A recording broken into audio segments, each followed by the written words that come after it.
ગુનેગારોને કાયદા અને પોલીસનો ડર જ રહ્યો નથી તે પ્રકારની ઘટના ફરી એક વખત સામે આવી છે। અમદાવાદમાં બુટલેગરો બેફામ બન્યા હોવાની ઘટના બની છે। ભાવડા પાટિયા પાસે પોલીસ ટીમ પર બુટલેગરે હુમલો કર્યો હતો। કણભામાં પોલીસની ગાડીને બુટલેગરે ટક્કર મારી હતી।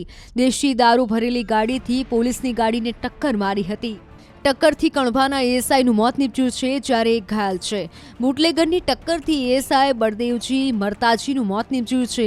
સમગ્ર ઘટનાની વાત કરીએ તો કણભા પોલીસ સ્ટેશન વિસ્તારમાં ભાવડા પાટિયા પાસે એક રીટ્સ ગાડી દેશી દારૂ ભરી અને જતી હોય તેવી માહિતી મળી હતી। ત્યારે એએસઆઈ તેમના સહકર્મી સાથે ગાડીને રોકવા ગયા।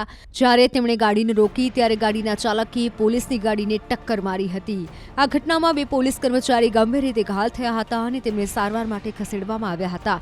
ત્યારે રાત્રે 4 વાગ્યાની આસપાસ એએસઆઈનું મોત નીપજ્યું હતું, જ્યારે અન્ય 4 પોલીસકર્મીની સારવાર ચાલી રહી છે।